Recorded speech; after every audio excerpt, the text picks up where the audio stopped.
Samuel smiled and asked, "What would you recommend?" Layla skillfully introduced the restaurant's signature dishes. "How is the cream of mushroom soup made?" Samuel's voice was low and very pleasant. Layla was momentarily stunned, thinking, "How would I know? I'm not a chef." She politely replied, "Sorry, please wait a moment. I'll ask the chef and get back to you." Reluctantly, Layla went to the kitchen, came back, and explained the cooking method in detail. Layla asked, "Would you like the cream of mushroom soup?" "One museum veal steak," Samuel replied. Layla tightened her grip on the pen, gritting her teeth with a smile. "All right." She comforted herself, thinking, "He's a troublesome customer, but he tends to tip more." Layla inquired, "What wine would you like?" "How about Lesko red wine?" "I went abroad last week," the beautiful woman hurriedly interjected, afraid of being ignored. Layla replied, "I'm sorry, miss. We don't have that wine in our restaurant." Samuel pulled out two bills and placed them on the table. "Thank you, Mr. Holland."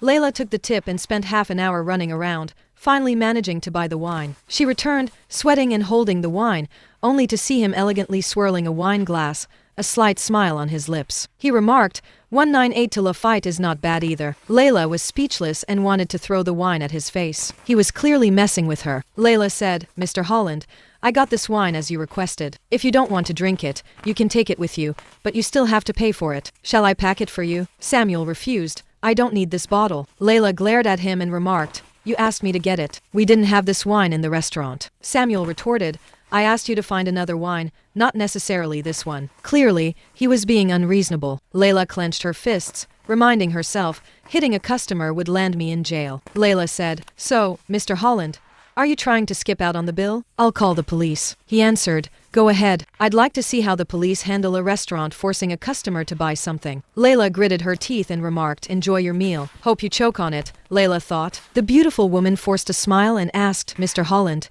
do you know her?" Samuel denied. "No." The beautiful woman continued, "However, it seems you have a special interest in her." Clearly, he was teasing Layla. "Do you think I'd be interested in a little girl like her?" Samuel's cold gaze glanced at Layla, who was clenching her fists in clear frustration, probably cursing him and occasionally glaring at him childishly. "Maybe I'm overthinking it." The beautiful woman comforted herself. "Although she looks pure and has some charm, the heir to the Holland Group would never notice a working girl. If your company changes personnel at the last minute again, we will terminate the cooperation immediately." Samuel put down his wine glass, his tone cold. "Doing business with unprofessional people is a waste of my time." "I'm sorry." The beautiful woman apologized in a panic. Layla was also miserable, being toyed with by a sex worker. They took over 2 hours to finish their meal, and she was summoned multiple times, her legs sore from running. Didn't he notice the beautiful woman's face turning pale? At 10:30, they finally finished dinner. "Tonight's dinner was pleasant. Thank you for your service." Samuel glanced at her and smiled faintly. Was that a wicked smile of success? Layla wanted to punch him. Layla said, "You're welcome." After they left, Layla found that he had left an extra $20,000, the price of the wine. Layla ran out with the wine and yelled, "Mr. Holland, your wine." He replied, "Keep it." Layla refused. "I don't drink." "Really?" Samuel raised an eyebrow. Layla felt inexplicably guilty. She could count the number of times she'd had a drink on one hand. Samuel teased, "Do you only drink when you're heartbroken? How does he know everything?" Layla was furious, more convinced that he had some plot against her. She asked, "Did you come here specifically for me tonight?" Samuel stopped, looking at her coldly. He spoke up, "Don't flatter yourself." He wasn't the type to chase after a little girl,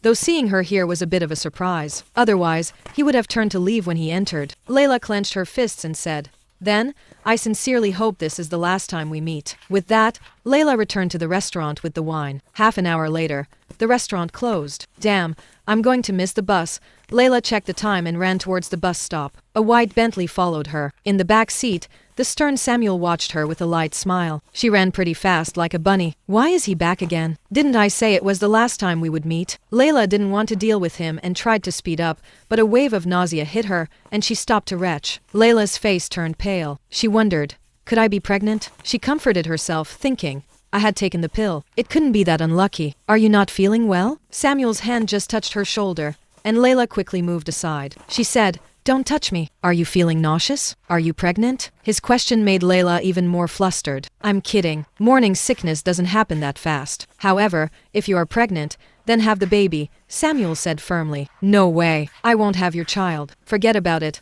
Layla reacted excitedly. Samuel was speechless. Countless women wanted to have his child. Some even tried to steal his sperm. This was the first time someone despised him like this, and he couldn't decide if it was more infuriating or strangely intriguing. He asked, who made the first move that night? He clearly remembered that she was the one who clung to him first, touching him all over and igniting his desire, which led to what happened next. Otherwise, though he was erected, he could have controlled himself. Layla retorted, I was drunk. You took advantage of me. You didn't seem drunk but lonely, Samuel said. Layla had been dating Vincent for 4 years, and she hadn't had sex. How could she not be lonely? Layla said angrily, listen to me. First, it's impossible I'm carrying your child. Second, if I am that unlucky, I'll get rid of it. There's no way I'll have your child. She despised him from the bottom of her heart. Samuel didn't like this feeling. He explained, is it because of my profession? If I wasn't. She interrupted, it's not because of your profession but also because of your character and everything about you. I hate your stoic expression, your arrogance,